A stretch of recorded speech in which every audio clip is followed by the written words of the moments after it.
Terima kasih Anda masih bersama kami. Bagi Anda yang baru saja bergabung, kami hadirkan kembali 3 berita utama hari ini. Kebakaran objek wisata Selosia di Bandungan, Kabupaten Semarang.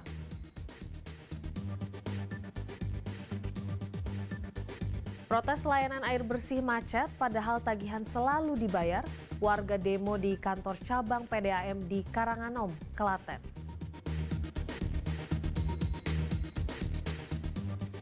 Dibantu sang ibu, seorang remaja di Kabupaten Semarang aniaya temannya hanya karena namanya diadu.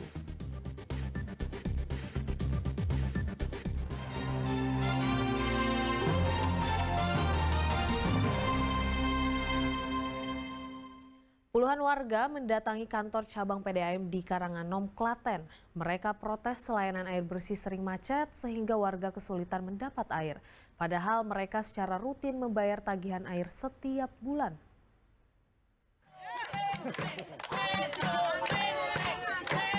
Kekesalan warga terhadap PDAM memuncak setelah 3 bulan lamanya layanan PDAM dinilai menurun. Mereka pun mendatangi kantor cabang PDAM di Kecamatan Karanganom, Klaten. Di sini warga memasang spanduk yang bertuliskan sindiran.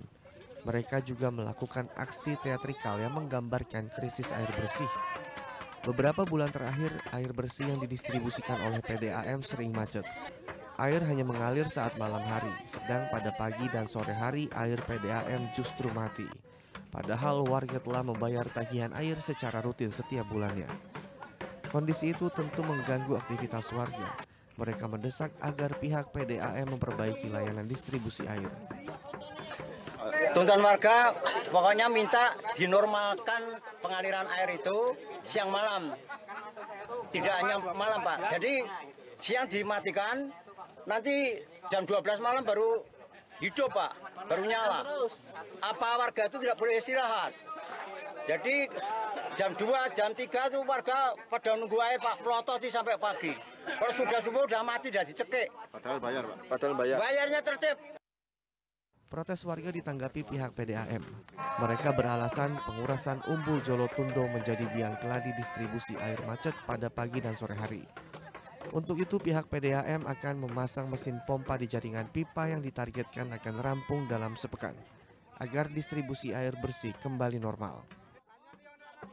Ini perlu kami sampaikan bahwa 3 bulan terakhir itu memang gangguan berawal dari pengurasan Umbul Jolotundo, di mana Jolotundo itu dengan kondisi sekarang seminggu 2 kali dikuras, sehingga aliran dari Jolotundo yang mestinya bisa membantu di Karanganom menjadi terganggu. Melakukan suatu pemasangan pompa di dalam jaringan pipa. Dan pemasangan pompa ini akan kami lakukan di jembatan di Blok. Saat ini sudah proses pemasangan, pompa sudah datang. Harapan kami dalam minggu ini sudah bisa uji coba ataupun bahkan sudah bisa beroperasi. Apabila layanan distribusi PDAM belum berjalan dengan baik, warga akan kembali protes dan menyegel kantor cabang PDAM setempat. Trisna Agung melaporkan dari Klaten.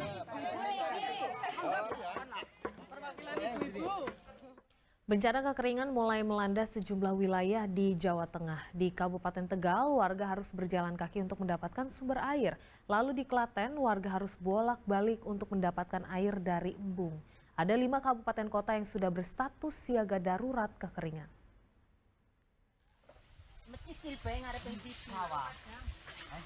Sejak pagi, ibu-ibu di desa Duku Bangsa, Kecamatan Jatinegara, Kabupaten Tegal harus mengantre untuk mendapatkan air bersih. Warga harus berjalan kaki cukup jauh dari rumah mereka ke satu-satunya sumber mata air yang ada di dekat desa. Selain mandi dan mencuci, warga juga harus membawa pulang air untuk keperluan rumah tangga. Kondisi ini sudah berjalan sebulan terakhir. Musim kemarau membuat intensitas hujan rendah sehingga air di rumah pun tak ada. Mereka pun tak punya pilihan lain. Jika datang kesiangan, antrean sudah panjang dan kondisi air semakin keruh. Untuk makan, untuk minum tuh harus nunggu sampai 2 malam. Kira-kira tuh baru ada air yang bisa diambil sekitar 5-10-an lah. Itu aja kadang nunggu sampai 2 malam baru bisa diambil. Untuk nyuci biasanya ke kali, itu aja antri. Kalau pagi itu harus pagi banget baru bisa nemu air bersih. Itu kadang kalau sore ya sekalian sore itu baru ada, tapi kalau udah siang sedikit tuh udah airnya keruh, udah aneh banget lah, udah bau tanah airnya, jadi sangat kekeringan banget. Jadi di sini tuh untuk air bersih tuh susah, Pak.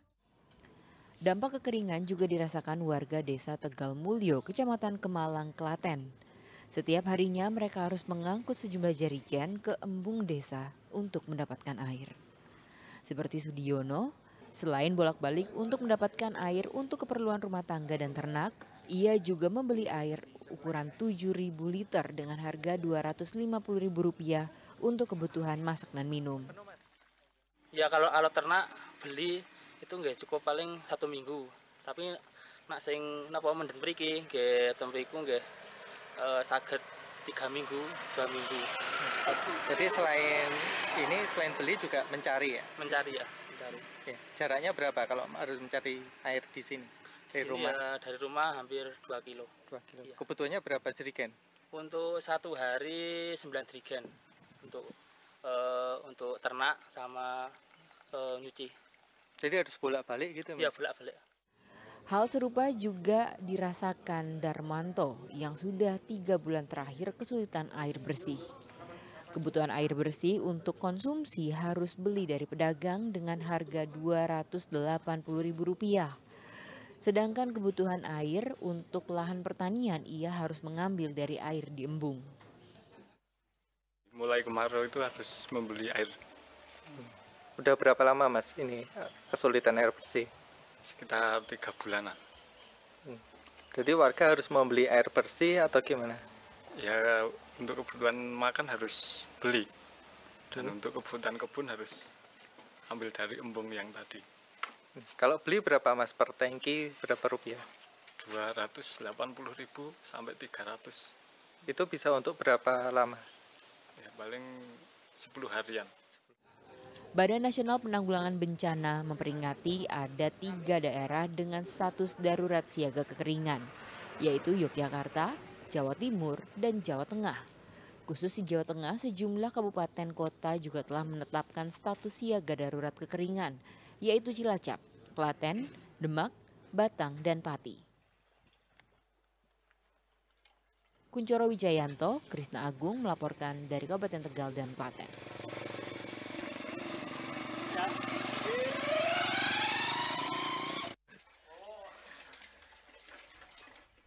Petani cabai di Purworejo terancam gagal panen karena lahan sawah mereka kekurangan air.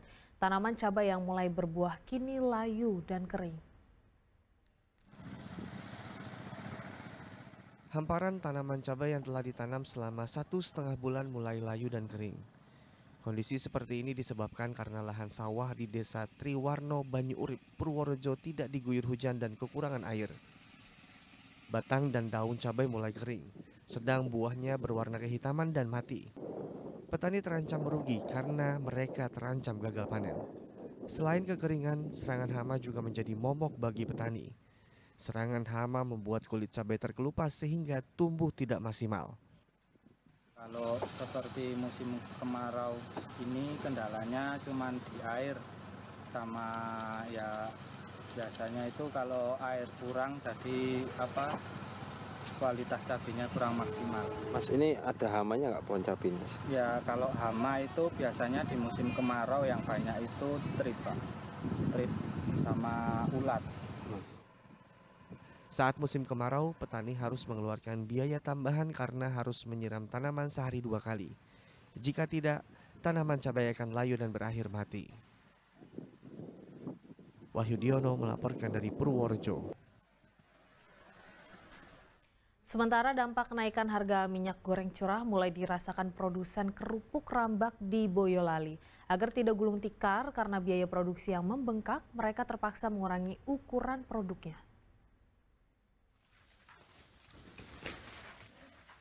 Dampak kenaikan harga minyak goreng memukul pembuatan kerupuk Rambak di Desa Manggis, Kecamatan Mojosongo, Boyolali. Produsen kerupuk Rambak mengatakan kenaikan minyak goreng curah di kisaran Rp2.000 hingga Rp3.000 per kilogram dalam beberapa bulan terakhir telah mempengaruhi biaya produksi. Dalam sehari ia membutuhkan 153 kg minyak goreng curah atau 9 jerigen untuk produksi kerupuknya. Jika satu jerigen dihargai Rp275.000, pengeluarannya sekitar 2,5 juta untuk minyak goreng saja. Kebutuhan minyak goreng ini tak bisa dikurangi karena akan mempengaruhi kualitas kerupuk yang ia produksi. Dalam sehari, ia mampu menggoreng 200 hingga 300 kuintal kerupuk rambak. Membengkaknya biaya produksi ini memberatkan pelaku usaha rumahan. Keuntungan yang diperoleh juga harus dikurangi untuk menutup biaya yang membengkak. Mas, naik sekarang, meroket terus, sekarang harganya 17. Sebelumnya? Sebelumnya 14,8. Jadi kalau seperti saya ya prihatin lah Mas harganya. Harga jual nggak bisa naik, minyak naik terus. Terus gimana Bu, keuntungannya? Ya aku jadi berkurang Mas labaku. Penjualan saya dulunya kalau ngecer, kalau plastik 20 ya dikurangilah 18 cm. Gitu aja dikecilin. Harga tetap ecernya. Itu. Konsumen nggak komplain Pak? Ya komplain, tapi bilang aja minyak naik gitu. Udah maklum. Harga jual kerupuk juga tak dinaikkan karena akan berpengaruh pada daya beli konsumen. Cara menyiasatinya dengan mengurangi sedikit porsi kerupuk rambak di setiap kemasan. Mereka berharap pemerintah bisa menstabilkan harga minyak goreng sesuai harga eceran tertinggi. Yulianto melaporkan dari Boyolali.